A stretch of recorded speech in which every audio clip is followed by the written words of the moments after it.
रामराम मंडळी. शिगम्याचे 5 दिवस एकदम आनंदात गेले. शिगमो झालो की पॉस घालण्याची कोकणात परंपरा असा. जय मांड असता थंय सगळे एकत्र येऊन जे नवस बोललेले असतात त्या नवसाक नारळ भक्ष दिलो जाता. आणि हय आता कोंबडी साफ करण्याचं काम चालू असा. खाली इलय तर मटणासाठी लागणारो कांदो आणि कोथिंबीर बारीक करूक मंडळी जुंपलेली. मस्तपैकी लाकडावर बारीक फोडी करून घेतले आणि गरम टोपात सगळा एक करून घेतला. थोड्याच वेळात फायनली मटणाचं रस्सो बनवून तयार झालं आणि सगळा जेवणसुद्धा तयार झाला.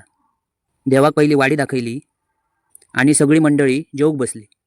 आणि ह्यो हात दाखयता तो माझो शाळेतलो मित्र आणि हे दोघाय बहिणी. माका भूक लागली म्हणान पहिली पोटपूजा करून घेतलंय. सगळ्यांचा जेवण झाला आणि राधेक तयार करूक सगळी मंडळी जुंपली. थोड्याच वेळात राधा नटान तयार झालेली होती. मांडारिलो एक गाण्यावर राधा नाचली आणि भटजींनी मोठमोठे चमत्कार सांगूक चालू केल्यानी आणि काकांनी वरचा उलटा खालचा उलटा सॉंग आणल्यानी सगळे हसन लोटपोट झालेले.